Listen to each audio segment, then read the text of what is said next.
R22 tout le monde, antenne Cadiste. Bonsoir à toutes et tous, bienvenue sur la R22 et l'antenne de Cadiste. Je suis Émilie Villet, directrice de Cadiste à Paris, et nous sommes dans l'espace d'exposition, et plus précisément dans l'exposition Not Fully Human, Not Human at All, encore ouverte jusqu'au 11 juillet. Et je suis avec la commissaire de l'exposition, Natacha Petressine-Bachelez, et l'un des artistes de l'exposition, Olivier Marbeuf, qui présente ici une série de dessins. Bonsoir à tous les deux. Bonsoir. Bonsoir. Ce soir, Olivier va nous proposer une lecture à plusieurs voix de son texte poétique Bleu Pays. Et pour faire cette lecture à plusieurs voix, il a invité l'artiste Eden Tinto Collins, qui va très vite nous rejoindre et que je remercie par avance d'être avec nous. C'est un texte qui est lu en public radiophonique pour la première fois et qui a déjà fait l'objet de traductions dans de multiples langues, dont l'anglais et l'allemand. Et c'est pourquoi nous avons invité Lotte Arndt. Bonsoir Lotte. Bonsoir. Théoricienne et curatrice, à nous rejoindre, parce que Lotte est la traductrice de la version allemande de ce texte. Donc nous allons pouvoir démarrer la séance de ce soir avec une conversation autour du contexte de création du texte et aussi de la présentation du travail d'Olivier dans l'exposition. On passera ensuite à une lecture donc, du texte par Olivier et Eden, et on finira avec encore un petit morceau de conversation. Je voudrais préciser que c'est finalement, dans nos discussions, cet événement a été pensé comme une séance de travail aussi, sur un travail in progress, un texte qui est encore en évolution. Et nous avons une diffusion en parallèle sur l'Instagram de Cadiste en live, de l'interprétation en langue française des signes, de la conversation et de la lecture. C'était important pour nous d'avoir deux canaux de diffusion de cet événement aussi, parce que dans l'exposition à Cadiste, nous accueillons un artiste sourd et que c'est une problématique, la question de l'inclusivité qui est au cœur de l'exposition. Et donc je remercie du coup les deux interprètes, Elodie Moto et Eve Caristan, que vous pouvez voir si vous êtes sur Instagram. Du coup, pour démarrer, je me tourne vers Natacha. Peut-être que tu peux présenter un petit peu l'exposition elle-même dans laquelle on est et le cadre du coup de l'invitation à Olivier, à la fois les dessins et le texte aussi. Je te laisse la parole. Merci Émilie. Bonsoir à vous toutes et tous. Donc, comme tu as dit, Émilie, nous nous retrouvons au cœur de cette exposition. Qui est un résultat en fait d'un processus de recherche autour de la question de est-ce qu'on peut aujourd'hui encore parler de l'humain? Quand on parle de l'humain, de quel type d'humanité on évoque? Et toute cette réflexion est venue à travers votre invitation, donc de la Fondation Cadiste, pour parler de l'Europe, en fait, de faire un projet qui parle de l'Europe.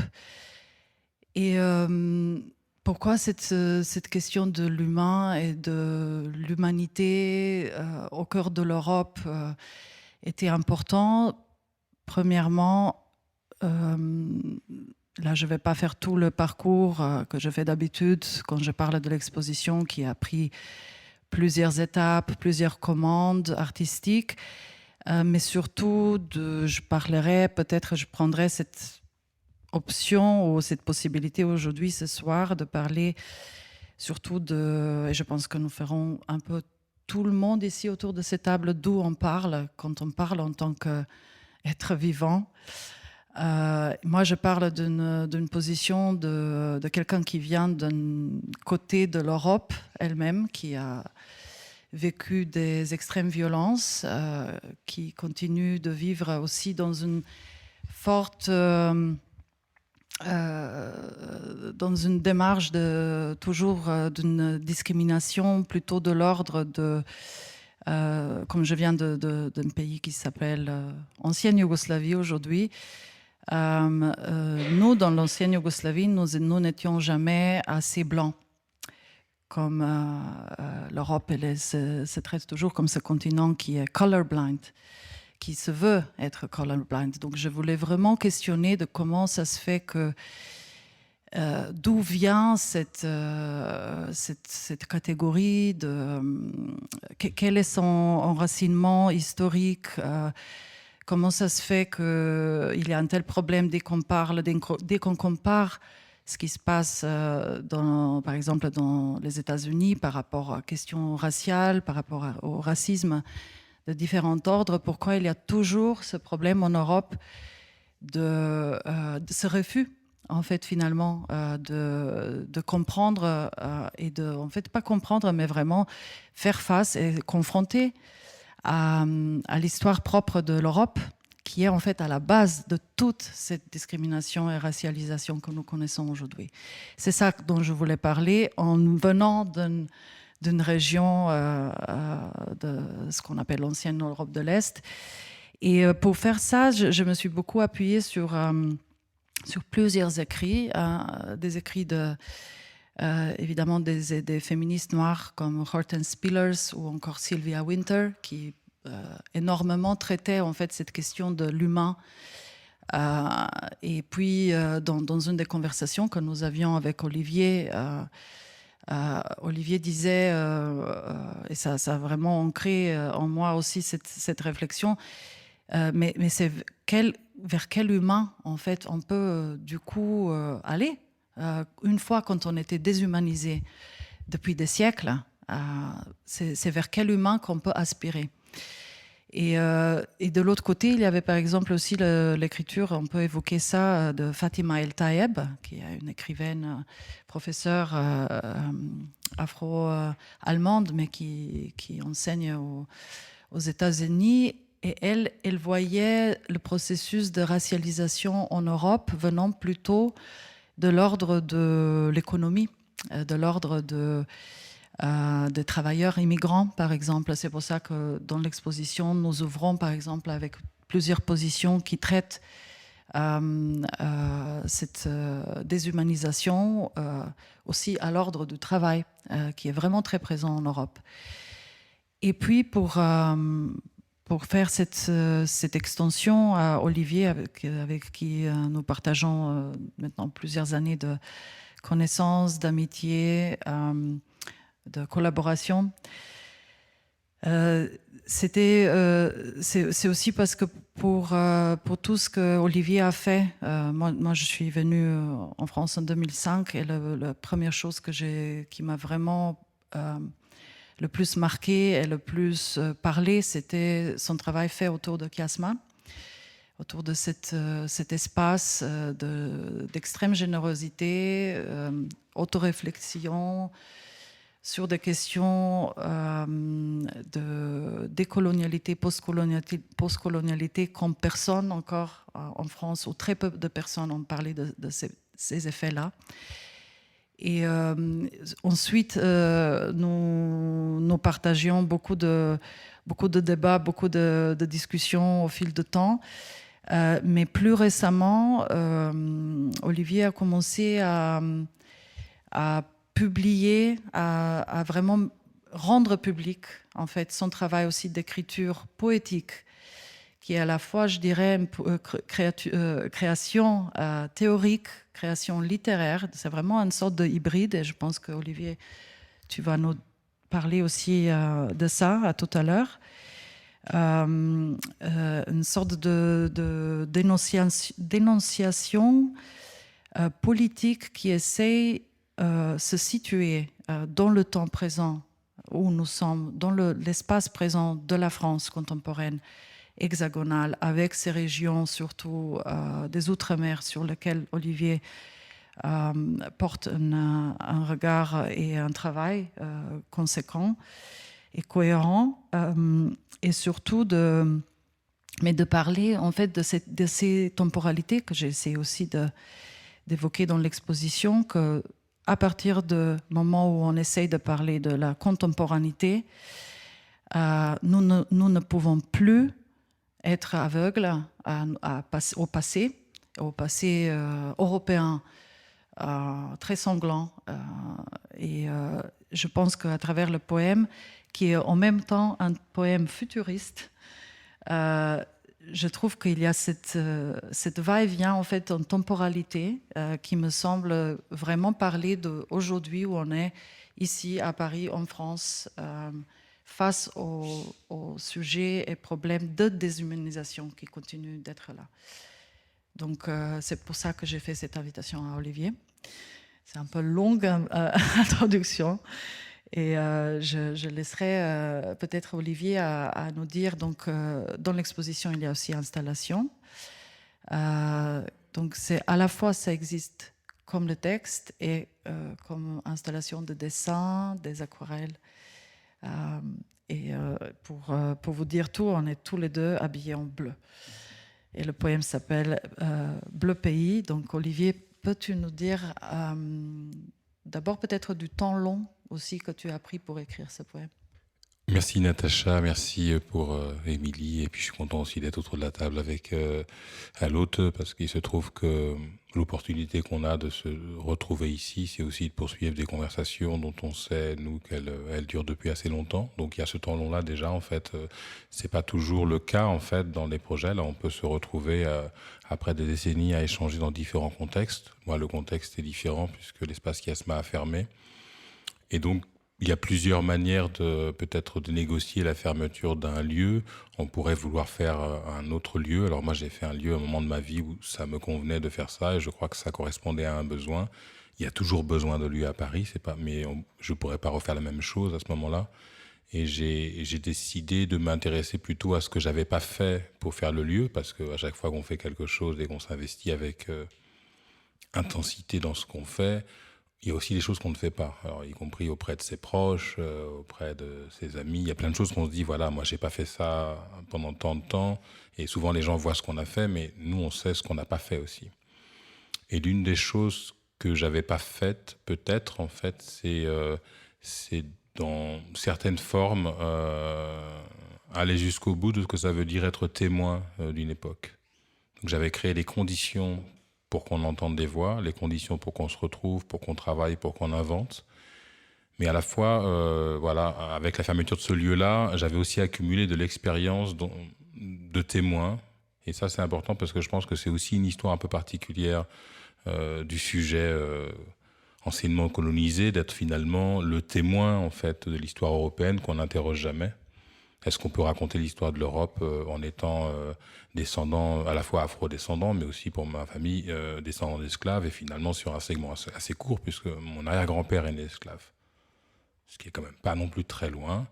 Donc voilà, c'est aussi, est-ce que ce témoignage-là, il peut exister. Et donc là, au début, le travail d'écriture peut-être venait d'une espèce de manière de reconsidérer les choses que j'avais faites, vécues, vues, partagées, à travers une perspective différente que j'avais pas eu le temps d'agir. Donc c'est comme si on refait, et je crois qu'on est tous en train de refaire sans cesse, essayer de mieux faire, essayer de refaire. Donc à travers l'écriture, j'ai pas fait une chose différente, mais je l'ai refaite avec une autre perspective, d'autres outils aussi, qui posent, on en a parlé aussi avec l'auteur, je crois qu'on en parlera plus tard, des questions de signature, etc., qui étaient paradoxalement pas tellement mon centre d'intérêt, parce que j'ai toujours écrit, j'ai toujours dessiné, en fait.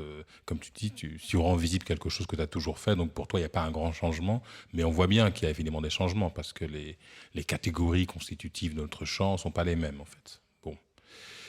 Mais pour revenir à cette question-là, en fait, de déshumanisation, je pense qu'il y avait cette question-là, en tout cas, de dire est-ce qu'on peut raconter une histoire à partir d'une certaine sensibilité, est-ce que cette sensibilité-là, elle peut vraiment se travailler dans des singularités, mais pas à l'extérieur d'une question. J'avais pas envie de venir avec une critique en tant qu'homme racisé, en mettant l'Europe à l'extérieur de... Moi, je suis un Européen, quoi. Et donc, il y a une chose douloureuse là-dedans. Parce que c'est une forme de coupure aussi de ce que c'est qu'être un Caribéen. Et moi, je fais partie de ces diasporas, et les diasporas, elles parlent d'une manière différente. Donc, je voulais aussi montrer qu'on était à l'intérieur et à l'extérieur, dans un mouvement où on est très concerné en tant que matière première de l'histoire européenne, et puis après en tant que sujet. Donc vraiment l'effort de dire est-ce qu'on peut être dans un dispositif de pensée, de témoignage et de critique en n'essayant pas de s'installer dans une position qui donnerait le confort de celui qui peut regarder de l'extérieur. Moi, je ne peux pas regarder l'Europe de l'extérieur. L'Europe, c'est mon continent, quoi. Et donc, je peux qu'exprimer peut-être parfois la douleur, même que ce soit le cas, mais je ne peux pas faire semblant que je peux m'extraire de ça. Et je trouvais ça intéressant, y compris à une époque où on a tendance à reconstruire des positions identitaires peut-être un peu essentialisées et purifiées qui permettraient de parler des choses sans qu'elles nous concernent dans leur paradoxe. Moi, je suis forcé d'être dans ce paradoxe-là parce que j'ai à la fois des origines aussi d'Europe de l'Est et des origines des Antilles. Et donc, ce mélange-là, je dois le négocier dans ma manière de parler, de penser, de voir les choses, quoi. Mais à la fois, et dans l'autre geste, qui correspond à la fois à des gestes curatoriaux que je peux faire à des collectifs auxquels je participe, à tout un ensemble de multiplicités, il y a cette nécessité de recoudre, renouer. Alors moi, j'appelle ça aussi le geste de reprise, comme on refait, mais à la fois en reprise, de renouer en fait des histoires possibles, étant entendu que moi, je viens d'une histoire qui est extrêmement fragmentée et que j'avais pas envie dans un geste héroïque, de lui donner une continuité qu'elle n'a pas. C'est une histoire fragmentée et assumée comme telle. Mais recoudre une histoire fragmentée, c'est un geste volontaire et spéculatif. C'est fabriquer un futur possible à travers des choses qui ont été éclatées. Et l'identité diasporique, c'est ça. C'est-à-dire qu'on est un morceau de quelque chose et on peut avoir envie de se recoudre, pas forcément avec la géographie la plus évidente qu'on croit, avec des géographies aussi spéculatives, mais en tout cas actée de ce moment-là. Donc le travail de texte et Bleu Pays et ces textes-là, c'est un texte qui paradoxalement essaie de trouver un espace déjà, de retrouver un espace, de fabriquer un espace même avec l'écriture et de retisser une possibilité en étant hyper conscient de la difficulté, et je pense que le texte essaye d'exprimer aussi cette difficulté à faire ce geste d'espace et de reprise, le faire sentir dans la matière du texte. Et donc enfin, avec Natacha, quand on a parlé de ce projet, qui est aussi un travail qui rejoint mon travail de dessin, un travail des aquarelles, et qui sont comme des espèces d'improvisation musicale sur le texte. Faisant le texte, je dessine, et on fabrique aussi des espèces de visions des potentialités du texte qui sont exposées ici.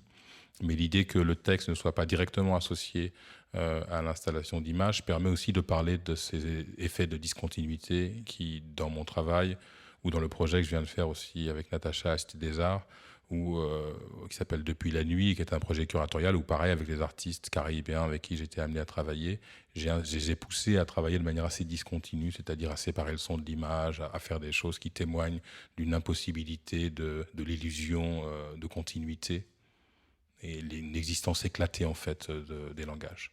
Donc juste pour finir là-dessus, pour dire Bleu Pays, du coup, moi la proposition que j'ai faite à Natacha dans le cadre de son projet, c'est d'essayer de dire alors quelle pourrait être la positionnalité caraïbe pour raconter l'Europe. Étant entendu que l'une des particularités de l'histoire de la Caraïbe française est évidemment la dépossession et le fait que la possibilité de parler a été régulièrement capturée et qu'on vit dans le champ de l'art cette menace permanente d'être parlé par, qu'on parle à ta place, d'être raconté par d'autres, et que à plusieurs reprises, quand j'en ai parlé avec des amis, récemment encore avec Françoise Vergès, on se disait, mais on ne peut pas opposer à ça de la propriété. Ce n'est pas parce que tu es dépossédé que tu dois, toi, te défendre avec un outil propriétaire.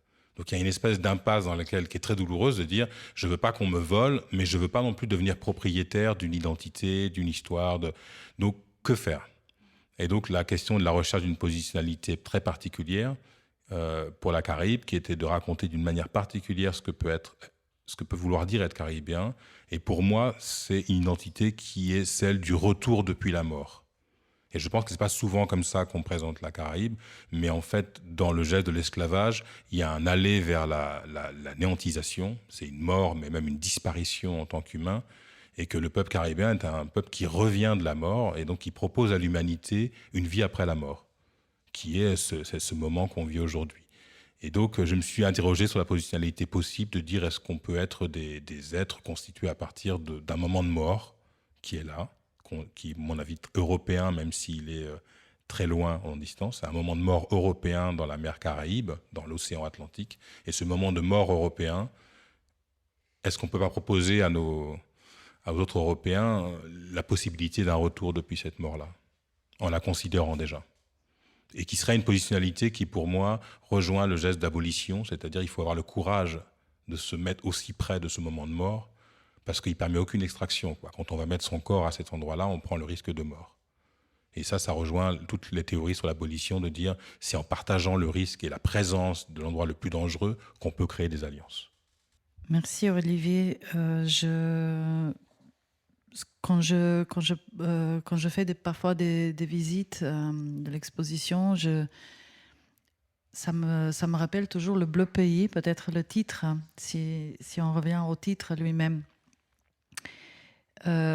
C'est évidemment, comme tu dis, c'est d'abord cet espace de l'océan qui a vu tellement de morts, et tellement de passages.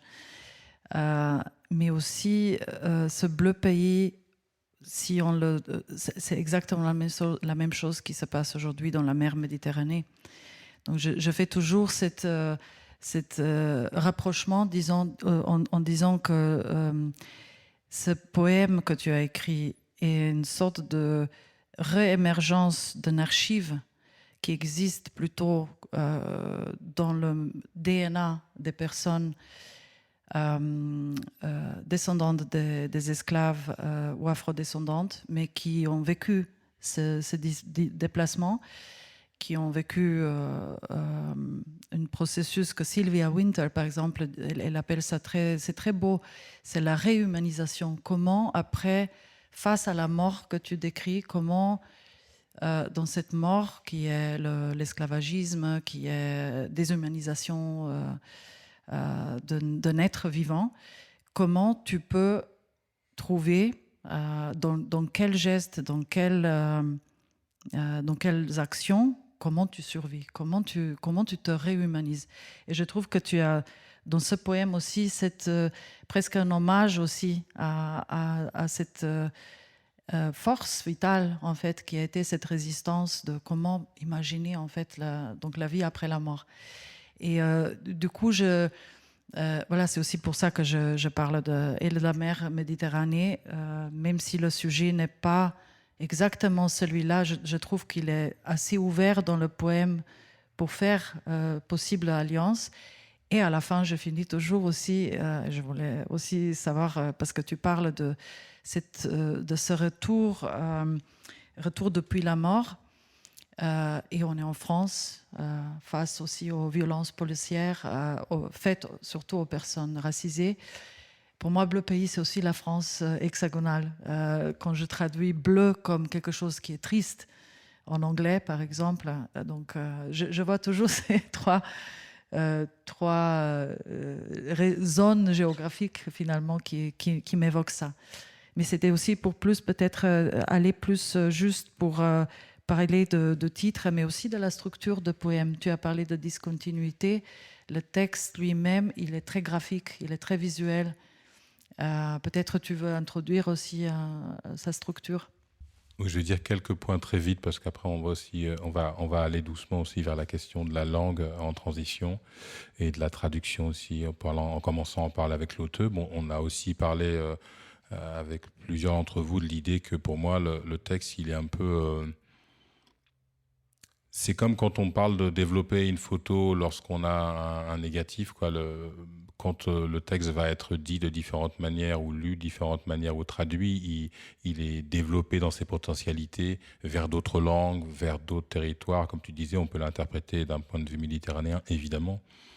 Pour moi, ce qui est important, le point de départ, c'est de prendre la mer comme un territoire et de sortir de l'épistémologie qui mettrait l'eau entre les territoires. Mais ça, c'est vraiment quelque chose qui est important. Et donc, Bleu Pays, déjà, ça dit ça. Ça dit en fait qu'il y a ce grand pays bleu qui est un bout du pays. Alors, c'est vrai qu'il y a plusieurs résonances parce qu'il faut savoir que la couleur bleue que j'utilise aussi n'existait pas en Europe avant la période coloniale. En fait, c'est le cobalt. qui est donc vraiment un produit qui est amené en Europe et qui a le paradoxe que ce produit colonial devient aussi ce qu'on appelait le bleu roi à un moment donné. Du coup, on voit que là passe dans la langue des manières de nommer les bleus, donc bleu outre-mer, qui va donc raconter d'où il vient, bleu cobalt, bleu. Et dans cette variation-là, moi j'ai commencé à entendre des différentes manières de raconter la même histoire. Tu vas dire bleu roi pour ce bleu-là, on pourrait dire bleu cobalt, bleu outre-mer, on peut dire beaucoup de bleu atlantique, on peut travailler là-dessus. Et d'ailleurs, quand on a travaillé avec Salma, qui ici s'occupe de l'installation des expositions, pour discuter du bleu qu'on avait, elle m'envoie des référentiels et j'ai encore vu d'autres noms de bleu qui m'ont intéressé. Et c'est vrai que, par exemple, dans la traduction, il y a une difficulté. C'est parce qu'en fait, en français, on peut inverser ou pas justement le nom et l'adjectif. Mais quand on dirait Blue Land en anglais, c'est déjà en fait le sens d'un pays qui est bleu, tandis qu'en français, dire bleu pays, ça veut dire qu'en fait, pays, c'est la qualité du bleu.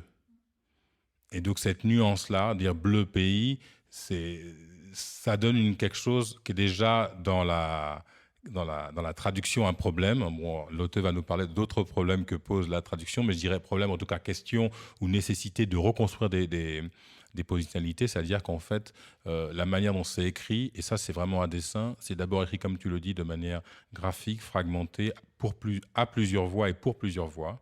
Donc c'est déjà quelque chose qui est une espèce d'impossibilité de position parce que c'est parlé par plusieurs personnes. Et enfin, ça pose des questions de traduction parce que c'est travaillé, comme je dirais, dans le français. Et moi, ça c'est une particularité de mon travail. Je parle plusieurs langues, mais je n'écris qu'en français. Parce que c'est la langue dans laquelle je me bagarre, quoi. Donc, quand on bouge un mot dans cette langue-là, qui est une langue en plus extrêmement chargée, qui n'est pas une langue légère, il y avait une bagarre. Et effectivement, quand après on passe dans d'autres langues, ben, c'est presque la personne qui va traduire qui doit se mettre dans sa propre bagarre avec la langue. Ça ne peut pas être la mienne.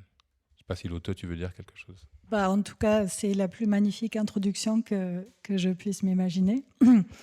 Alors, en effet, d'une bagarre à l'autre, moi, ce soir, j'aimerais bien parler depuis l'endroit de la traduction et me situer pas tant à l'endroit de la langue que à l'endroit du transfert culturel. Alors, de se poser la question de ce que ça veut dire que d'amener un texte d'un contexte à un autre et ce que fabrique ce changement de bagarre tout en étant une mise en lien d'une bagarre avec une autre.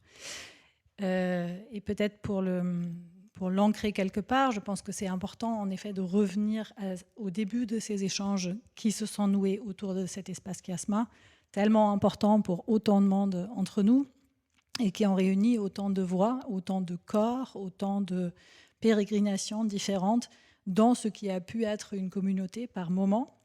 Et je pense que si on se retrouve des années après encore à parler, à échanger, c'est beaucoup en lien avec ce que ce lieu a pu fabriquer à ce moment-là et qui résonne beaucoup dans ce poème et dans ces échanges qui sont là. Je vais tenter un tout petit peu de contextualisation comme point de départ. Bleu pays est un texte tonnerre, écrit et proposé dans un moment de bascule en France, celui où les institutions, après des années d'étanchéité envers les artistes et militantes racisés, découvrent les questions décoloniales, sans pour autant, pour beaucoup, changer leur mode de fonctionnement. Plutôt qu'une pratique transformatrice, cette mainstreamisation aborde le décolonial comme sujet, donc comme un thème qu'on peut programmer, déprogrammer, en alternance avec d'autres. Le poème pose en creux ou ouvertement la question des conditions d'apparition que produit cette captation institutionnelle et interroge les échappatoires possibles. Traduire Bleu pays à ce moment-là en tant qu'autrice blanche, dans la foulée des discussions autour des traductrices et traducteurs de Amanda Gorman, pose nécessairement la question du lieu d'énonciation, de l'endroit possible depuis lequel une telle traduction pourrait se nouer. Comment ne pas substituer ma voix à la voix du texte et par cela devenir moi-même captatrice? J'ai envie de répondre en me situant dans le processus de traduction même, qui, je pense, peut aider à faire émerger un lieu d'énonciation, dans la mesure où on ne la comprend pas comme un mouvement circonscrit d'une langue préexistante à une autre, d'une entité close face à une autre, mais comme une relation entretenue depuis un écart constitutif qui découle de l'impossibilité d'effacer la différence. Cette idée me semble fondamentale dans une approche de la traduction culturelle comme un déplacement, une recontextualisation. Ça veut dire la négociation permanente des dominations et le refus d'effacer les différences par une prétention du même, qui ne pourrait avoir lieu. Et j'aimerais bien citer pour cela ce texte de Encarnación Gutiérrez Rodríguez de 2006, qui écrit que la traduction serait l'impossibilité de créer une image spéculaire de l'original. Une impossibilité, mais aussi un refus de mimétisme, du désir de se substituer, de substituer une voix par une autre, demande de composer avec des multiplicités irréductibles et partiellement opaques les uns aux autres. C'est peut-être depuis ces écarts, depuis la mise en relation et les polysémies imprévisibles, parfois conflictuelles, qui font émerger, que peuvent surgir les alliances transversales, dont vous avez déjà parlé par rapport au poème, mais surtout par rapport à chiasma. C'est précisément parce que la traduction n'est pas fusion, qu'elle comporte nécessairement une dimension irrésolue, qu'elle a tant été investie pour penser contre toute idée d'espace culturel clos, de pureté, d'identité. Elle est, comme le dit Rada Ivekovic, qui a vu les politiques de purification des langues et leur délimitation ethno-nationaliste qui accompagnaient les guerres des Balkans, un, je cite, mouvement qui implique une transformation incessante de la signification. Le pays est un pays qui traverse des espaces, qui s'attarde à des lieux, mais qui va surtout relier des conditions liées à une histoire, matrice de la modernité, à des vécus dispersés et réconnectés qui en résultent. Il interroge la possibilité de l'avènement d'un lieu et l'affirme dans une expérience partagée, pas dans un lieu physique. C'est peut-être dans cela que traduire peut participer à faire lieu en contribuant à la porosité entre des contextes de discussion, à la façon comment les écarts et les décalages peuvent s'en former. En 2009, là je parle un peu plus du contexte de ce que ça veut dire que de penser la traduction en allemand. Le livre Mémoire multidirectionnelle, repenser l'Holocauste à l'aune de la décolonisation de Michael Rothberg est traduit en français. C'est écrit en 2009 et traduit en 2018. Il ne fait pas grand bruit en France au moment de sa traduction. Au contraire, 2 ans après, sa traduction en allemand suscite des questions majeures autour des connexions entre extermination nationale socialiste et oppression coloniale. En traduisant Bleu Pays, je me suis interrogée sur ces résonances prospectives du poème dans un contexte où l'association entre les mots cendre et mort, dans une phrase rappelant un poème de Paul Celan, évoque une machine exterminatrice qui n'est pas nécessairement bleue. Comment sera-t-elle entendue dans une langue nouvellement partagée par 1 million de personnes venues de Syrie? En traduisant Bleu Pays, je me suis interrogée si une lumière rose renverra peut-être plus vers le quartier de la gare d'une ville comme Francfort que vers une exposition dans les quartiers aisés de Paris et permettra ainsi des branchements inattendus. En traduisant Bleu Pays, je me suis interrogée si Théo et Adama sont peut-être reçus comme des prénoms comme d'autres, sans être immédiatement porteurs d'une histoire, en tout cas pas celle des violences policières, de la ségrégation des territoires, ou encore lus par d'autres comme un code d'une connexion secrète à un territoire voisin ou éloigné, où, on sait, existe une condition partagée. Et c'est depuis cet endroit-là que j'ai essayé de trouver une langue pour que ce poème puisse exister en allemand. Merci beaucoup, Lotte. Bon, c'est déjà, ça ouvre à beaucoup de choses, mais je trouve très intéressant cette remarque sur Théo et Adama.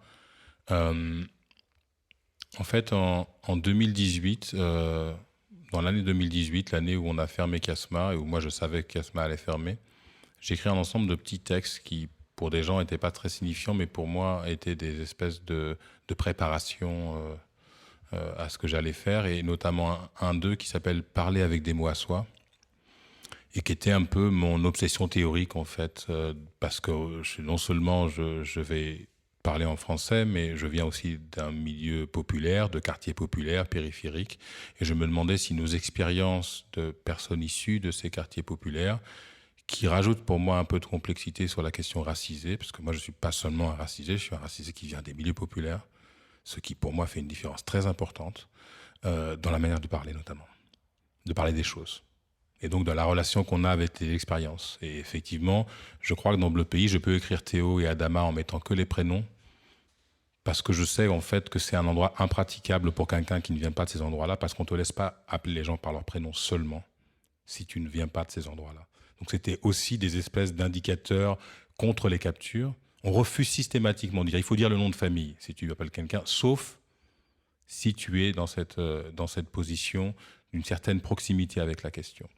Et donc, effectivement, il y a parler avec des mots à soi, c'est aller sur un terrain, et Natacha en a parlé, qui utilise le poétique, mais aussi une tentative de geste théorique, avec des mots qui, par contre, ne sont pas utilisés de cette manière-là dans la théorie, et essayer de parler avec des mots à soi en croyant à la fois à l'importance de la théorie, à l'importance de l'expérience, donc en croyant finalement à toutes ces choses-là, mais en essayant quand même de croire qu'on peut les faire d'une manière qui est située, mais d'une certaine mesure, en fait, l'idée de situer, comme c'est devenu en fait une espèce de question presque conceptuelle de l'art et de la critique, le situer pas en disant spécifiquement je situe, mais en le faisant sentir que c'est situé. Donc cette espèce de délicat déplacement en disant je vais pas dire je parle de manière située, mais tu vas sentir qu'à un moment donné, et quand tu le traduis ou quand tu lis d'une autre perspective, tout le monde ne peut pas dire ça. Et ce tout le monde ne peut pas dire ça m'intéresse parce que ça veut dire qu'il y a quand même il reste encore des manières de dire qui ne sont pas que honteuses, parce que moi je viens quand même d'un contexte où on a des manières de dire honteuses, quoi. Il ne faut pas parler comme ça, il faut pas oublier en fait que l'éducation est d'enseignants colonisés et de milieux populaires est complètement basée sur un mimétisme de classe et de race. Mon père me disait quand j'étais enfant, mon fils, il faut être plus français que les Français. Moi, je suis français une fois, comme je dis. Je ne suis pas français. Je suis français une fois. Donc, il faut être plus français que les Français. Donc, les autres, quoi, tu vois, les fameux autres. Sans s'en rendre compte, il crée des catégories de Français dans sa propre famille, en disant ce qu'on appelle chez nous aux Antilles la supranationalité. Il faut être plus français qu'un Français. Je ne sais pas comment on fait au demeurant, mais lui, il avait une idée peut-être plus claire que moi. Moi, j'ai aucune idée de comment on devient plus français qu'un Français. Et ça ne me préoccupe pas tant que ça. Cependant, ça donne l'impression qu'on est condamné à des formes mimétiques pour parvenir à quelque chose. Donc l'émancipation ne peut exister que dans rejoindre une humanité existante. Et pour rejoindre la proposition de l'exposition ici, moi j'avais envie de considérer qu'on pouvait aller vers une humanité qui n'était pas forcément une humanité qui existe déjà, ce que j'appelle l'émancipation, c'est-à-dire aller vers quelque chose qu'on sentait. Et je crois que le poème essaye de parler aussi du sentir comme une qualité qui, pour moi, est inscrite quand même dans certaines histoires. Fred Moten dit nous n'avons fait qu'anticiper parce que nos vies étaient en danger.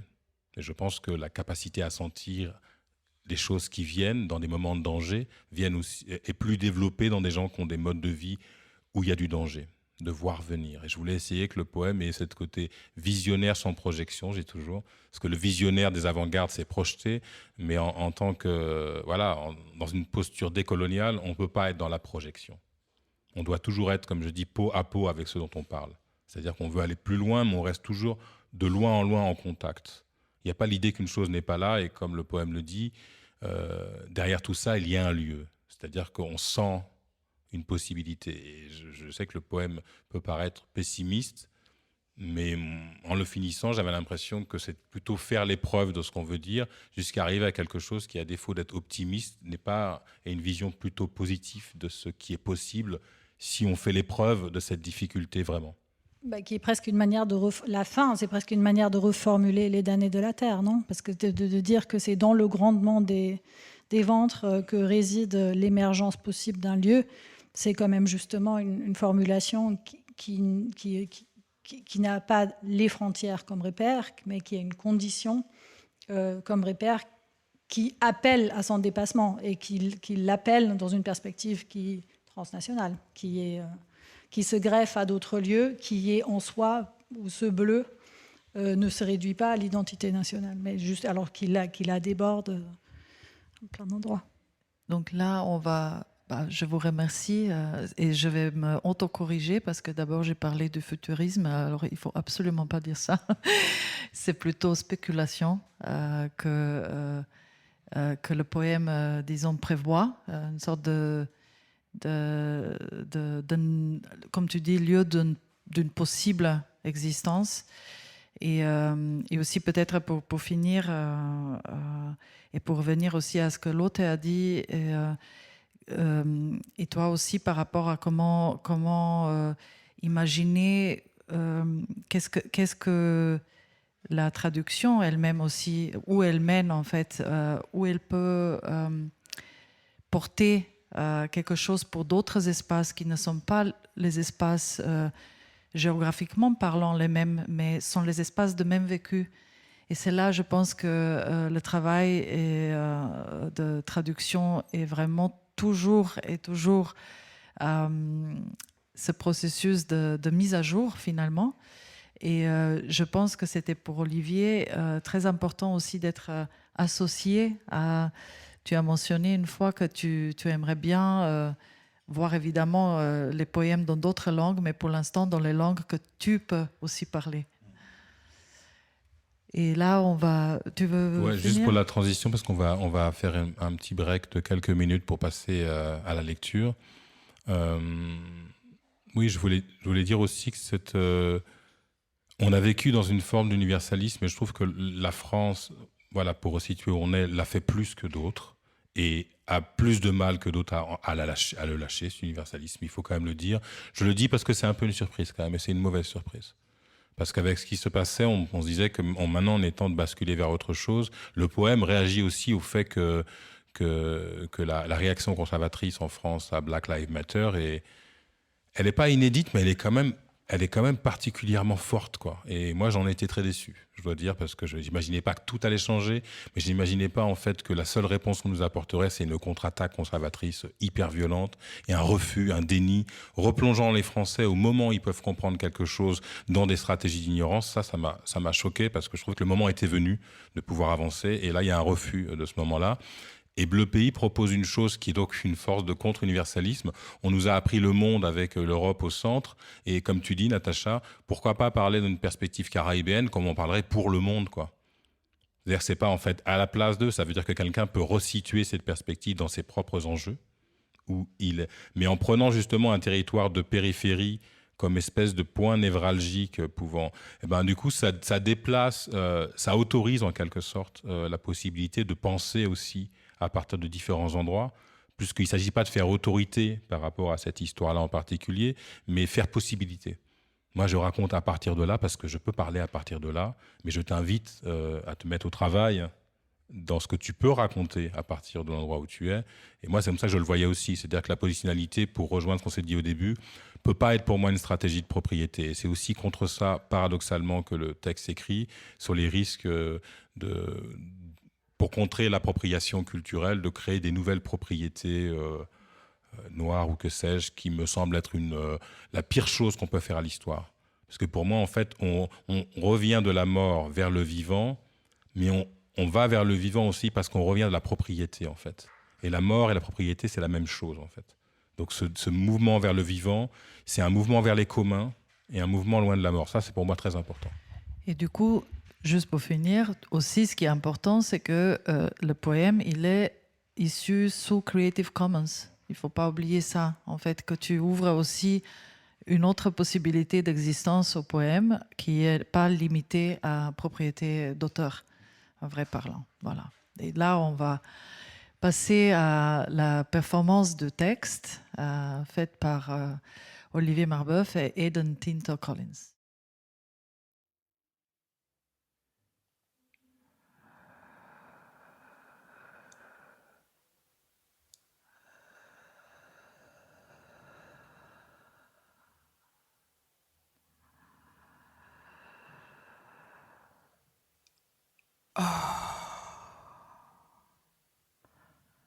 Où commence?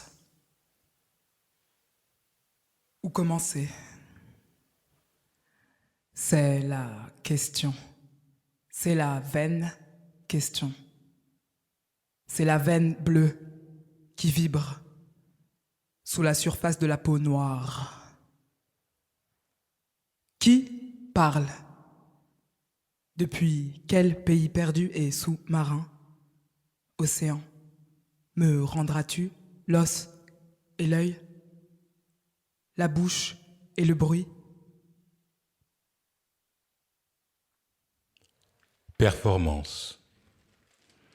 Il répète la même chose en modulant le ton et la hauteur de la voix, sur un fond bleu outre-mer avec des pierres précieuses dans la bouche. Un ananas en équilibre sur la tête. Souris mon trésor, c'est une performance artistique. C'est drôle, c'est cool. Une lumière mauve et des projections de coquillages, Caraïbes merdiques et bricolés pour les yeux amoureux de l'Occident.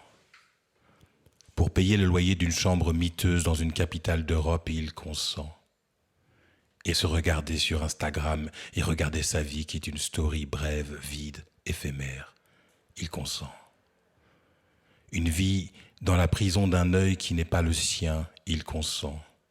Et dire « ce que je veux c'est jouir » et trouver ça beau et trouver ça malin. Et un jour il trouvera que tout est vieux, déjà. Ce n'est pas la veine, non, la veine question. Ce n'est pas la coquetterie non plus. Où commencer? Où dans l'espace planter ses yeux? Où dans le temps respirer de l'air frais? Quel air? Où creuser une place?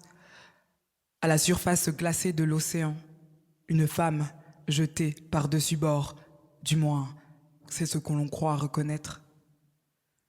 Malgré l'absence de visage, jetée par-dessus bord, il y a longtemps, très longtemps, remonte, exhibe sa poitrine, couverte de vers et de mollusques, la bouche ouverte vers le ciel. Barbe de mousse, une île vivante, fossile et végétale.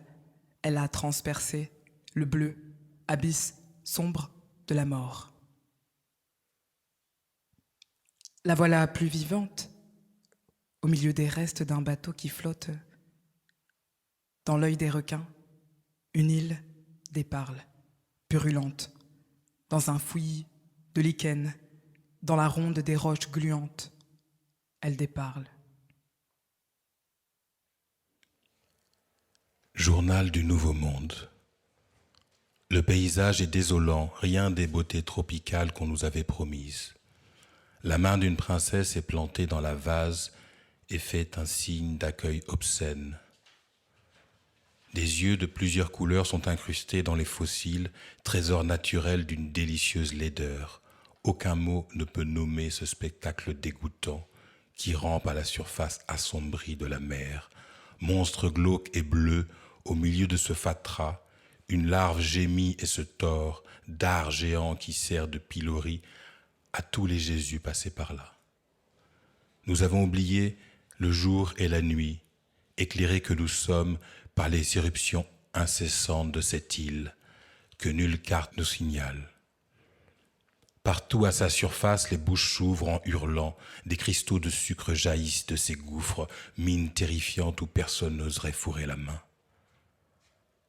Une pensée m'est venue ce matin, le seul trésor est la mort, qui ici ne cesse d'arriver, ou plutôt de revenir de la plus belle des manières, depuis ce que nous pensions être la vie.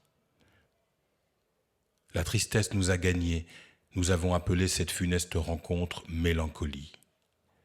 Mais aussitôt l'île a recraché ce nom, avec une main qui tenait les restes d'un drapeau, dévoré jusqu'à l'os par son sable noir et bleu acide, bleu poulpe, bleu qui trouble la surface d'une moule, bleu reflet sur l'œil d'un coquillage. Il n'y a plus de temps, l'air est jauni par les projections de soufre de l'île qui meurt et revit. Nous ne savons plus où aller. Ce que nous voyons chaque jour nous ravit et nous possède. Certains mangent des fruits ramassés dans sa mangrove pour ne pas mourir de faim. D'autres boivent de son eau blanchie au chlordécone. Nous sommes terriblement agités et fiévreux. Hier, nous avons dansé pendant plus de 10 heures sur un lit de sargasses jusqu'à l'épuisement. Je ne peux dire si nous étions heureux devant cette créature sans visage, cette horreur méconnaissable et pourtant si familière. Elle voit de nouveau, elle parle et déparle en agitant les corps de ceux qui la regardent, en remplissant d'images fumantes les yeux et les pensées.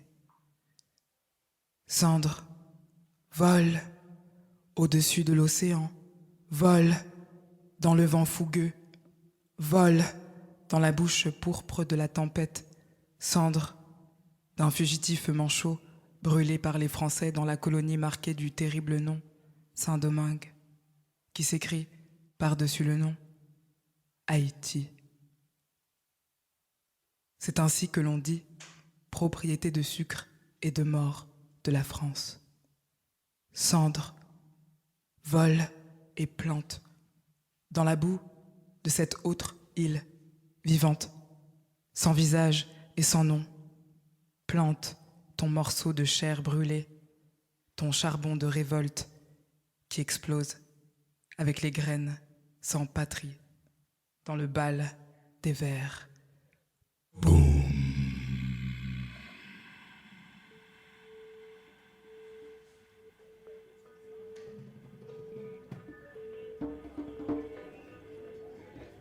Qui entend alors ce cri?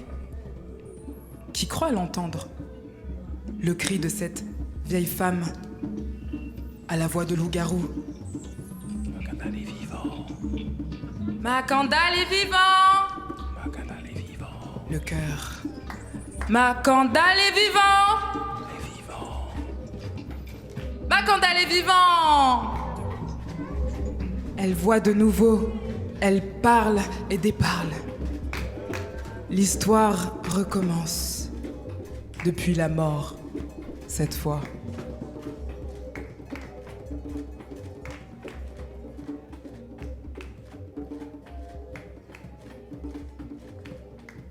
Archives fossiles. Dressez donc vos statues, posez vos plaques, coulez des hommes à cheval avec du métal d'Afrique, posez ici et posez là, posez à Bruxelles et posez à Anvers.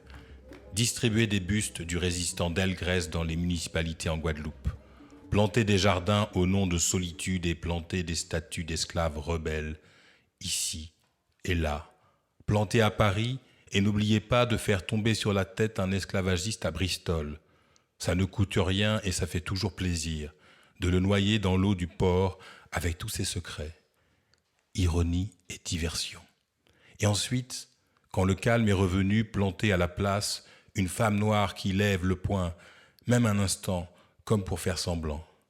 Une femme noire fera le job avec le poing levé, c'est mieux, c'est cool. Le chœur répète la strophe d'un poème de Derek Walcott, To See His History. Où sont vos monuments, vos batailles, vos martyrs? Où est votre mémoire tribale?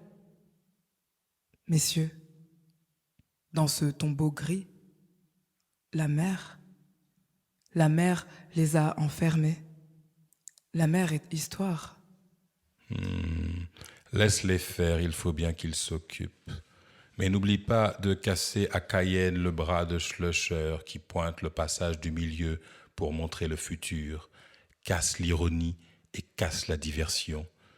Fais tomber sur la dent le fier abolitionniste à la Martinique et ne dresse rien. Attends, ne plante rien. Attends et accueille l'explosion et la fumée qui sans cesse changent de forme et de direction.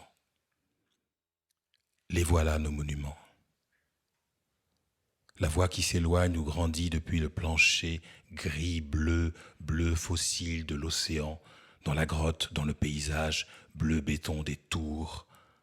La tôle et le dos froissé des lotissements miteux, la silhouette qui découpe la nuit sur une mini-moto, et la cicatrice à l'intérieur de la bouche qui rejoint, bleu-rouge, du mauvais regard qui défie la police, et du regard qui se tord dans le chahabi des usines.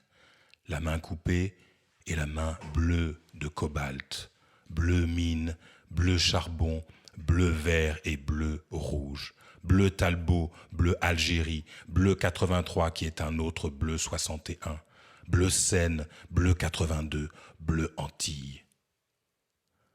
La nuque aimée et la lutte, la nuque cassée dans une brume de sueur.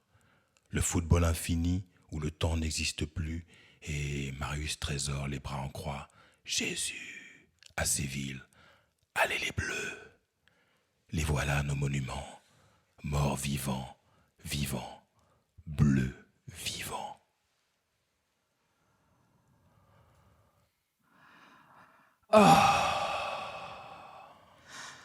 À quelle époque et à quelle distance tu crois que cela commence? Tu crois que quelqu'un voit quelque chose qui n'a pas besoin d'être le début? Je te laisse le début, l'origine, mec. Je te laisse raconter ta life, meuf. Je te laisse ta petite propriété à toi, toi, toi, toi. Je te laisse l'histoire et ses diversions. Tu as tous les moyens de production pour la raconter et la faire raconter ton histoire. Encore et encore. Pour remplir nos yeux et nos mains de ta grandeur et de tes pleurnicheries maintenant. Je vois d'autres mondes avec l'œil neuf et pourri de la mourante, en décomposition qui est mon continent liquide. Et ça, tu ne peux l'imiter, car tu ne peux imiter la vie sous la mort, dans les mondes de la mort, la vie de mort qui est la vie, qui est le souffle depuis lequel tu m'entends te parler. Boum.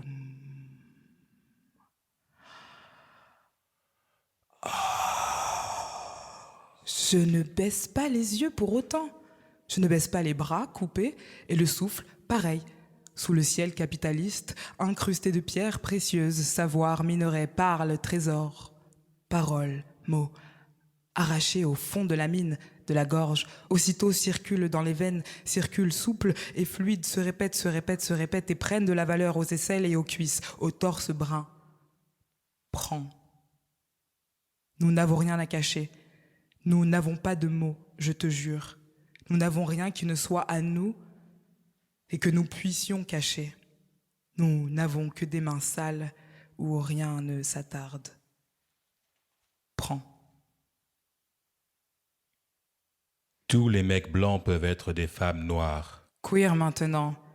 Et les femmes blanches aussi. C'est facile, Et c'est cool. il n'y a qu'à se servir, il n'y a qu'à taper dans la matière disponible. Prends. Dans l'or de la sueur, lèche les larmes à la surface des yeux. Audrey Lorde, ma chérie. Octavia Butler, mon cœur. Hortense Spiller. Oh, Bell Hook, mon petit chaton.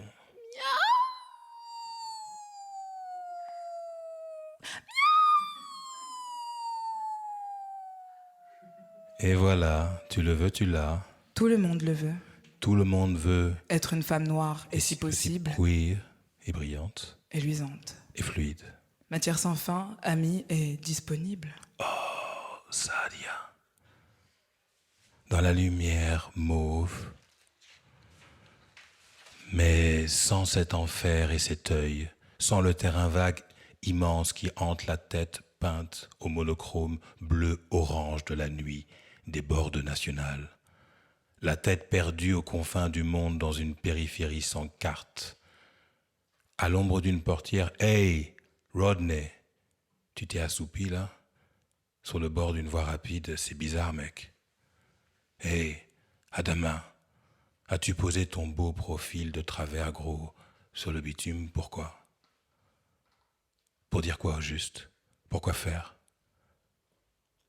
Vas-y, reprends ton souffle, reprends, vas-y. Dans quel accident tu t'es mis, Théo ? Dans quoi t'es-tu glissé ? Qui presse ? Qui frappe à la porte de tes nerfs ? Personne ne veut être ce tas d'os criminels, je te dis, tout le monde veut, mais pas ça. Cesse de nous importuner, tu sais, tout le monde veut être importuné, mais pas ça. Réveille-toi de ton délire, réveille-toi. Personne ne veut voir ta vie se répandre dans cette lumière stromboscopique et liquide. Personne ne veut voir ta vie. Qui t'a peint l'œil de ce bleu scintillant, comment dire, bleu outre-mer, cobalt, roi, bleu porcelaine de Limoges, de Toulouse, qui t'a déplacé la bouche dans le paysage français, qui a pressé tes muscles dangereux, qui a fracassé la porte dangereuse de ton souffle dangereux. Vas-y, reprends, reprends. Si tu le veux, tu l'as. Le chœur chante une chanson populaire, anonyme et sans date.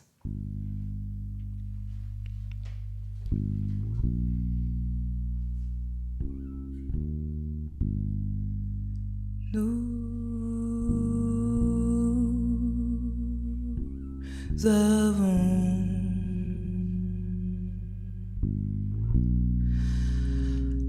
un devoir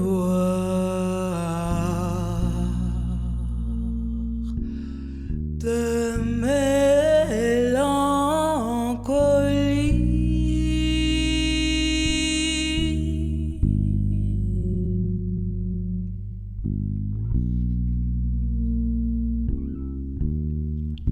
Oh, tas d'os, sans souffle, jeté dans le matin, bleu plus clair à présent, presque ciel, aquarelle de l'Occident, bleu sac en plastique, bleu qui tire sur le blanc, qui tire sur le rouge.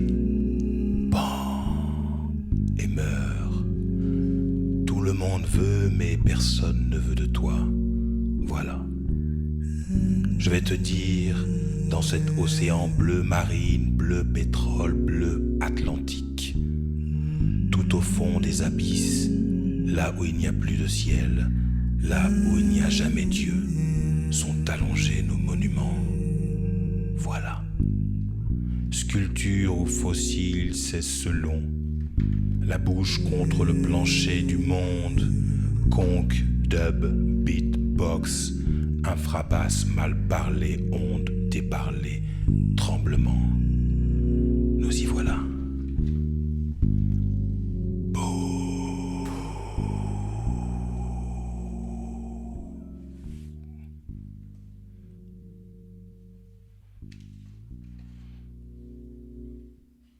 Une collection d'explosions envahit les bouches du cœur. Une histoire bleu nuit, paysage de son. Telle Grèce se donne la mort, avec ses 300 compagnons. L'habitation d'Anglemont explose et retombe bruyamment, au pied de la soufrière.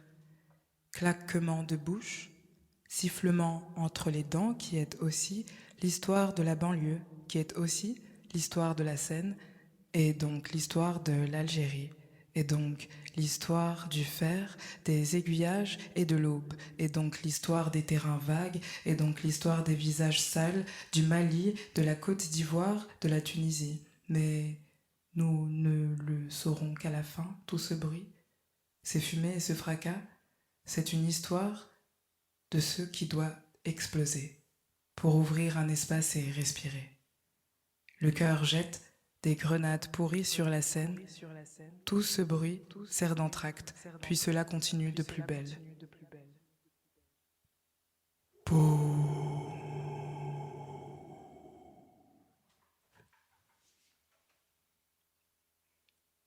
Je ne suis pas ta petite archive sucrée. Je ne suis pas ta belle citation, ton pretty native informant, chérie. Vas-y. Je ne suis pas ton petit papier peint, bleu tirailleur. Je ne suis pas ta matière, indestructible et aimée. Je ne suis pas ton danseur fou, bleu néon, bleu liquide. Je sors de cela. Je m'absente de cela. Sur ma langue, il y a des paysages de la nuit, orange et bleu. Et il y a le boucan d'un océan coléreux, d'une fête. Mon histoire est cachée. Derrière le bruit et derrière les images, dans le décor. Mon histoire est cachée et mon souffle est caché. Chronique de film. Ce n'est pas l'histoire d'un cow-boy noir si libre qu'il tue tous ceux qui se mettent sur son chemin, tous ceux qui veulent l'empêcher d'avoir et de jouir. Ce que je veux, c'est jouir. Ce n'est pas la vie éblouissante d'un cow-boy noir armé qui réalise le fantasme qu'on a mis en lui de devenir un homme de cette façon-là, de devenir un homme par la violence et la possession, et d'ainsi quitter cette matière rampante à l'œil sombre qui s'écorche les mains à ramasser du coton, sans pouvoir comme lui jouir, sans se révolter comme lui, non pas pour être libre, mais pour jouir de ce droit à la violence et de ce droit à la mort, qui est dans la Constitution, droit de détruire tous les obstacles et de posséder, droit de briser toutes les résistances, droit de réduire tous les ennemis en cette matière de mort. Histoire du héros déchaîné et pas de la masse enchaînée, tas grouillant et peureux, où se dépose la tête toujours trop chaude du maître. Reste, décor, déchet. Il y a ce qui ne sert à rien à l'histoire et il y a le héros qui est spectacle, qui est meurtre et qui donc est histoire. Le héros est la mer, car la mer est histoire et nous sommes enfermés dans ce tombeau gris-bleu. Ce qui survit à cette histoire, nous l'appelons hallucination. L'as-tu vu? L'as-tu entendu? Nous l'appelons monument.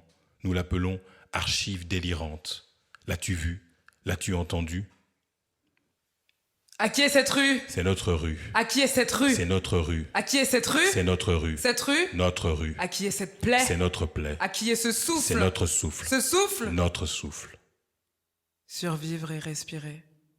Voilà la rébellion et l'histoire collective de la matière nègre. Et dans sa vie, de sa vie dans le décor, des films. Et le paysage des films, où le héros tue pour jouir, comme le maître lui dit de jouir, en mieux peut-être, en plus implacable encore, pour devenir cet homme-là, entièrement libre, de donner la mort, de tirer des balles qui transpercent la résistance à ce qu'il veut, à ce qu'il croit vouloir, car il est libre de tuer et il est libre de jouir. Il n'y a pas d'autre histoire, sauf peut-être là, dans les restes et le décor, dans les déchets et les décombres fumants de la scène de crime, qui est scène de jouissance sans fin. Il y a un œil survivant, il y a le début d'un lieu.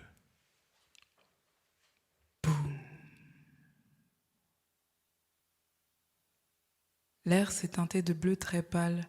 Les traînées des bombes lacrymogènes décrivent des arcs de cercle qui rebondissent sur le sol. Boum. Oublie donc l'origine, le début, et l'idée du début. Et cherche plutôt le moment critique, la scène primitive qui ensuite se répète. Dans les échos, de moins en moins puissants, de moins en moins visibles, plane toujours pourtant le spectre de la scène primitive, qui est parfaite, qui est terriblement parfaite. Terrible et parfaite. La plantation.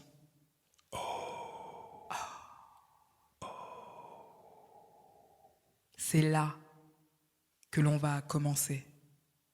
Comme Malcolm Ferdinand, mais pour d'autres raisons. Journal intime. Un jour, j'ai participé à un séminaire fasciste. C'était la première fois. Je ne le savais pas au début, je n'étais pas sûr en lisant l'invitation de comprendre exactement où ceux et celles qui m'invitaient voulaient en venir, mais bon, à la fin c'était bien un séminaire sur la possibilité du racisme et la possibilité du fascisme en Belgique, en art. Malgré les airs un peu gênés, c'est bien de cela qu'il s'agissait. Fascisme, Europe blanche, art contemporain, futur et mélancolie. J'ai exposé un diagramme qui représentait l'économie visuelle de la plantation. Une histoire de l'œil de ceux et celles qui vivent dedans, sous l'empire d'un regard, une histoire du visible, une histoire de l'invisible, de ce qui est jeté dans l'ombre et de ce qui survit dans l'ombre, de ceux qui sont la lumière et de ceux et celles qui les imitent. Dans un autre séminaire ailleurs, j'ai montré de nouveau ce diagramme. Et à la fin du panel auquel je participais, une femme blanche s'est levée. Elle n'est pas venue vers moi, elle a pris dans ses bras l'une des intervenantes sur la scène aux yeux de tous, dans l'empire de ce regard, une universitaire noire, dans ses bras.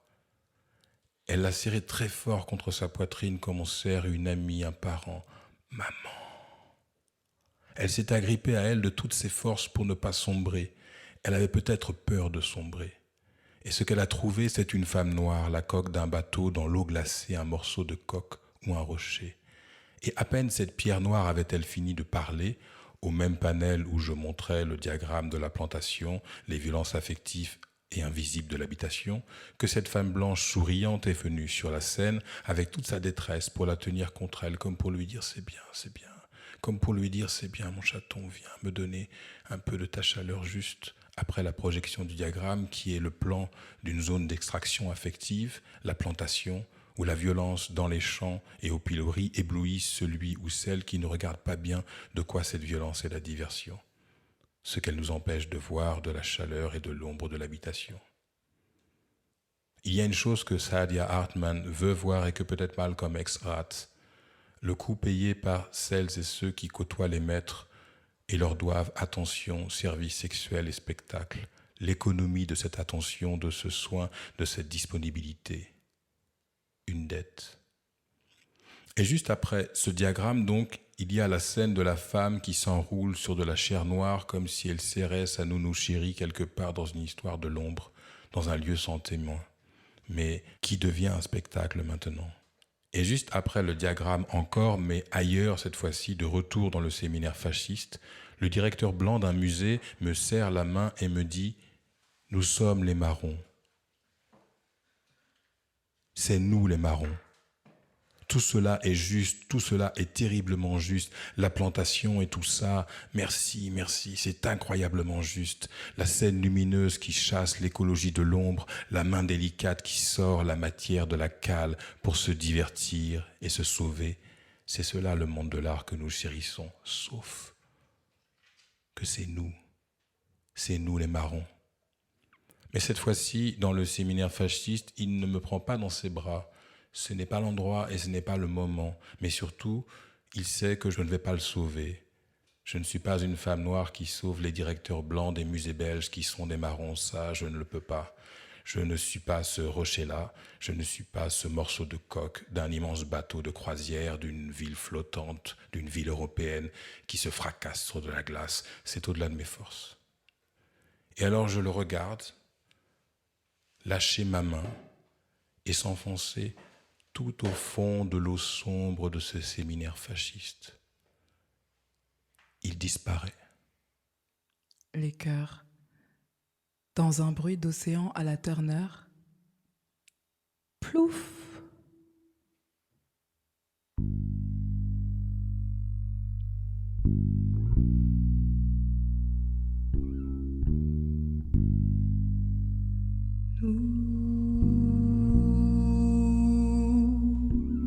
Nous avons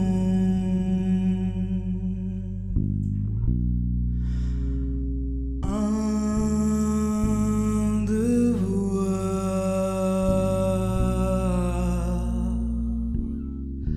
de mélancolie.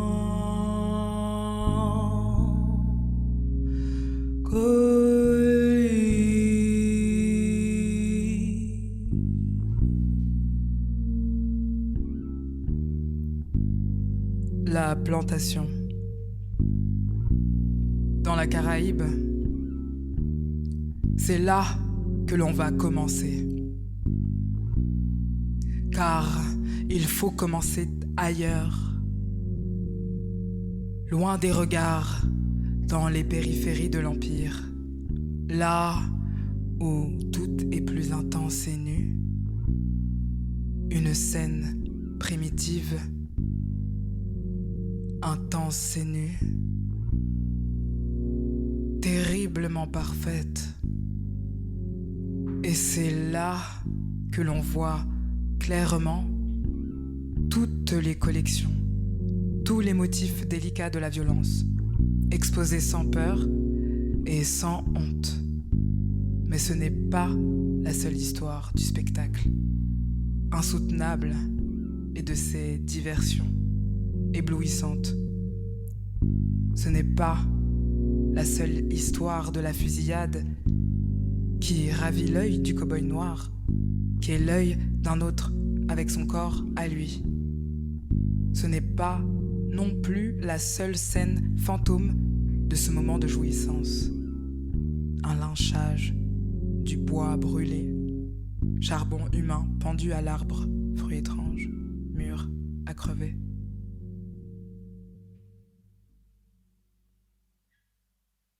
Oh, ce n'est pas la seule histoire d'un policier qui s'égare et s'endort sur un tas, un minerai sombre, une montagne luisante de pétrole dure et résistante, jusqu'à ce qu'elle s'effondre sur elle-même et devienne une chose sans vie, par accident, dans l'exercice de ses fonctions de mort et de spectacle.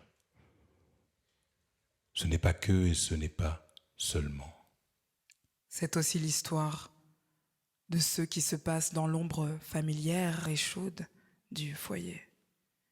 La cuisine, la chambre, la réserve, le sanctuaire, ma chérie, ma douce. Tout le monde veut être une femme noire, mais... Dans la pénombre de l'habitation où les mains sont disponibles et coiffent à l'infini des cheveux blonds, où les lèvres sont disponibles et sans mots, où les fesses, les seins, le sexe, les jambes sont disponibles, et aussi l'œil transpercé où se déversent les drames, l'immense vulnérabilité des maîtres et l'impossible réconfort qui n'a jamais assez de mains. Ma chérie, c'est là notre maison, notre foyer. C'est ainsi qu'est notre monde, et il n'y a pas d'autre monde. Il faut en prendre soin et le comprendre et l'accepter dans toute sa lumière et dans tous ses ténèbres.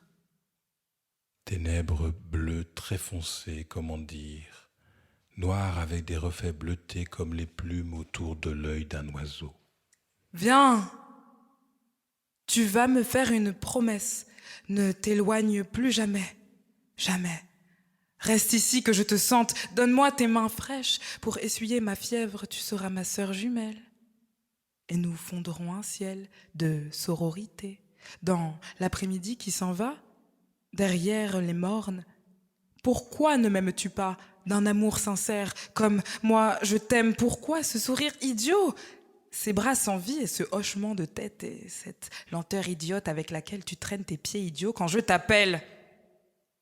Pourquoi suis-je si fatiguée et lasse de ce que tu me refuses? Ne veux-tu donc pas faire ce que je te demande?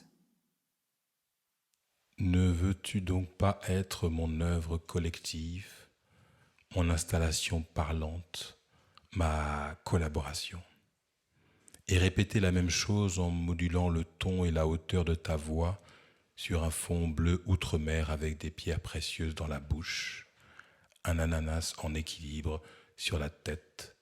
Souris mon sucre, mon trésor, c'est très beau, ne bouge plus. Une lumière mauve et des projections de coquillages étouffant paysage de ces îles maudites où nous avons échoué, toi et moi, ma sœur. Va dormir sur ta paillasse miteuse dans un rêve d'Europe, mais d'abord consent à cette vie brève, vide, éphémère, consent à vivre dans mon regard ami et à me regarder jouir. Tout est vieux maintenant, les palmiers sont couverts de la cendre d'une explosion. Là-haut, au pied de la soufrière, les rebelles ont fait sauter l'habitation d'Anglemont. C'est la fin.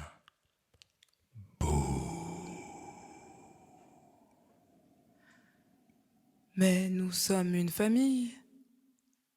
Ne sommes-nous pas une famille? Une grande famille aimante et juste. Il n'y a rien à voir dehors que les cendres qui volent sur ce paradis grisâtre et laid. Il n'y a pas de raison que nous quittions l'habitation. Il n'y a pas de raison, non, que nous quittions la scène. Je peux te le dire, nous ne la quitterons pas, car nous sommes l'arche. Qu'irais-tu faire dehors, où hurlent maintenant les singes brûlés vifs dans une forêt d'arbres déchouqués? Il n'y a rien. Il n'y a jamais rien eu que des hallucinations. Il n'y a pas d'autre monde, car nous sommes l'arche et nous sommes les marrons. Une note de lecture faite de dons, d'obligations, de cooptations, de menus privilèges, de préférences, de désirs concurrentiels. Ces interactions sont le moyen de rendre supportable la suprématie raciale comme de la générer. Elles indiquent, à mon sens, la dimension de la violence symbolique quand celle-ci se substitue à la brutalité physique comme lieu où se fabrique l'assujettissement de manière sourde, dans la routinisation de la domination. L'esclavage, du souvenir à la mémoire, contribution à une anthropologie de la Caraïbe, Christine Chivalon, édition Cartala, 2012. Et c'est cela qu'il faut apprendre. Voir avec l'œil neuf, vert et brun, par-delà les diversions, les tourbillons de cendres, et inventer des gestes pour ne pas devenir les dernières prises de ce qui disparaît et doit disparaître.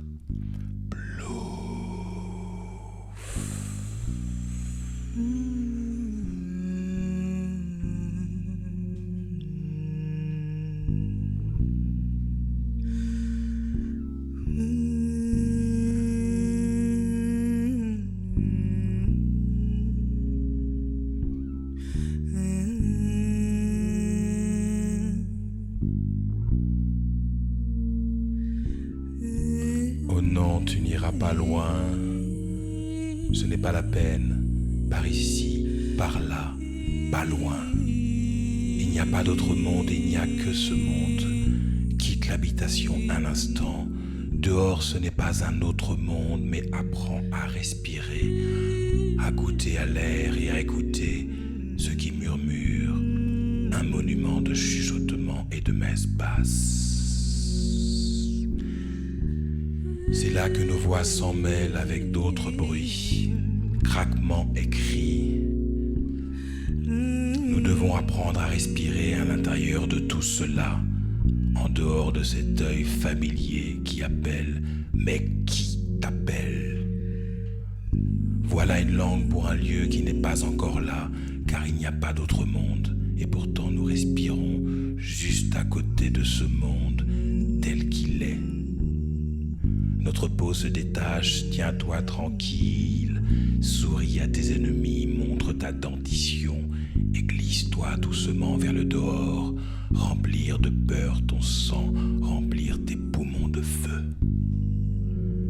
C'est le lieu qui vient et nous le parlons bruyamment, maintenant nous le déparlons. C'est le lieu peu sûr, fragile, qui vient. Dans la décomposition, quelque chose monte et se dresse, quelque chose s'enfuit aussi.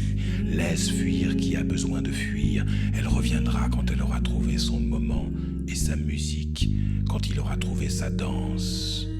Rien ne consent en ce lieu. Oublie l'origine et le désir pour la maison, le palais pour la fausse chaleur.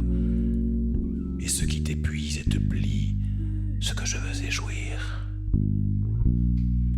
Arrache ton désir de ces vieilles histoires, tiens-toi tranquille et souris à tes ennemis. Défais la colère qui est un désir de puissance, désir de roi, de reine, désir d'enfant, roi et reine, et garde l'autre colère qui est monument sanguin. Et ne te mets pas non plus immédiatement à tresser comme tu as toujours dû tresser sans fin avant, parce que tu avais peur de ne pas être. Tout le monde veut être, mais ne donne plus tes mains, oublie que l'on t'appelle qui t'appelle. Reprends ton désir et tes yeux et laisse venir ce qui monte. Une forme que personne ne décide se dresse à présent, sans maître, par la puissance grouillante des vers, dans la matière bleu-noire, du vivant et du mort. C'est notre langue. Le début de notre langue qui commence partout et qui commence toujours quelque part, en particulier. Dans l'ombre de ce qui n'était pas vu, de ce qui n'était pas dit, nos monuments qui ne cessent de grandir maintenant en s'effondrant, n'ont pas de visage ni de cheval. sous le ciel gris orangé où volent les cendres de ceux et celles qui voulaient vivre et respirer.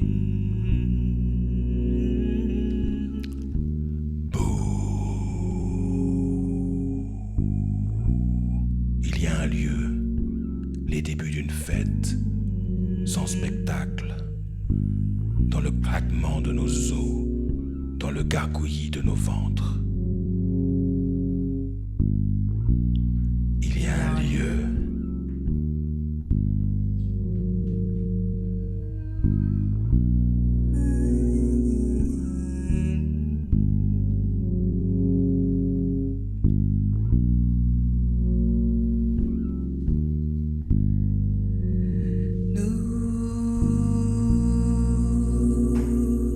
Nous avons un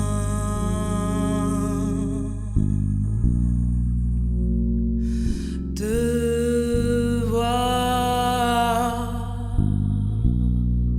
de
Nous venons d'écouter, sentir, regarder, écouter, sentir, écouter, sentir Bleu Pays avec Olivier Marbeuf et Eden Tinter Collins.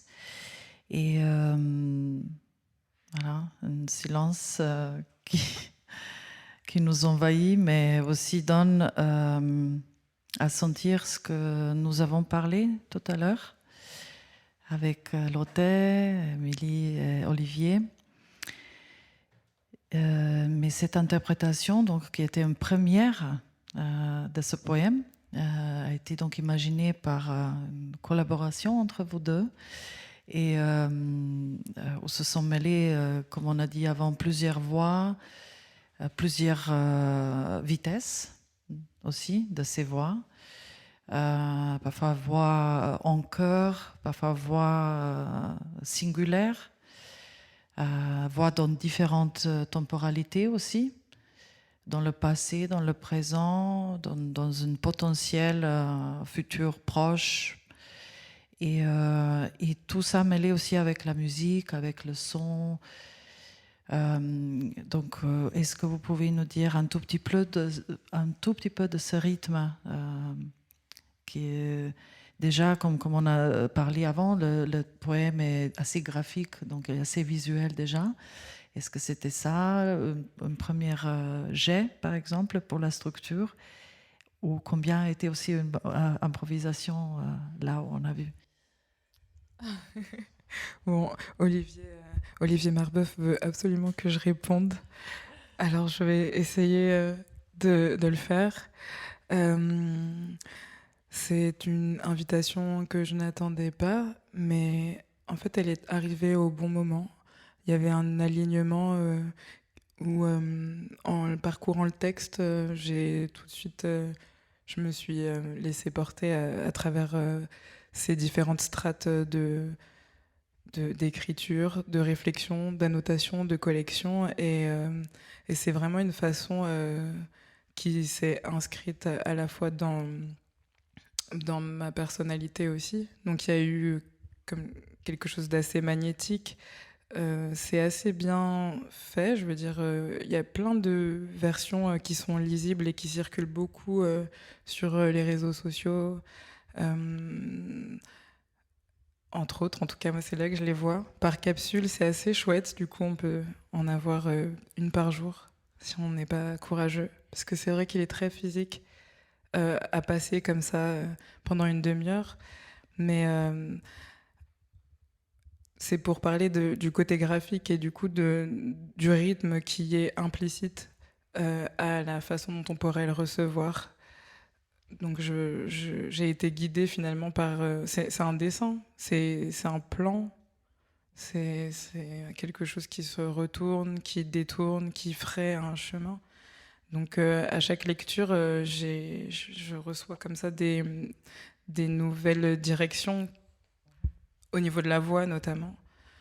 Parce que c'est aussi là où il est très intéressant et là où j'ai hâte de le voir passer dans d'autres corps qui sont presque des élus, j'ai envie de dire, sur un ton... je sais pas comment le dire. Parce que vraiment, il y a quelque chose d'assez particulier dans le design de ce texte. C'est-à-dire que, comme le dit très justement l'auteur, en fait, tout le monde ne peut pas forcément le dire et le faire passer. Je veux dire, il comporte une éthique qui fait que c'est un code. On parle en code, en fait, là. Donc je sais pas, je suis un peu en roue libre.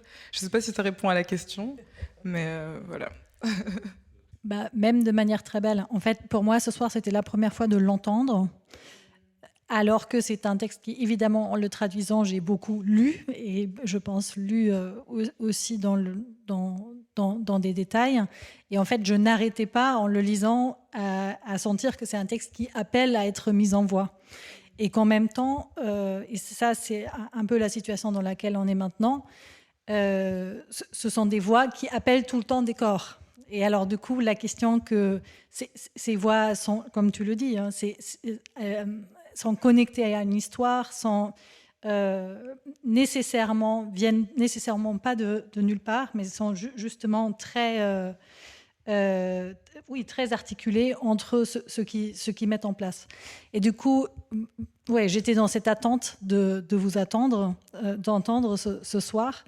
Et évidemment, ça produit beaucoup plus de choses que tu peux t'imaginer.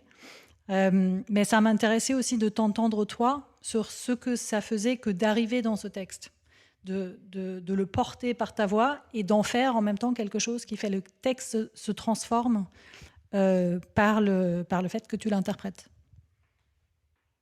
En fait, ça m'a rassurée dans le sens où j'ai l'impression qu'il y a un lieu, quoi. Enfin, c'est ça, en fait, qui s'est produit, tout simplement. Enfin, j'étais pas folle jusqu'ici. Tout était étrange, mais c'était pas pour rien. Donc il y a un lieu. C'est ça, en fait, que ça m'a fait d'arriver dans ce texte. J'étais dans le lieu, quoi. Enfin, voilà. C'est particulier. Je sais pas encore comment le décrire.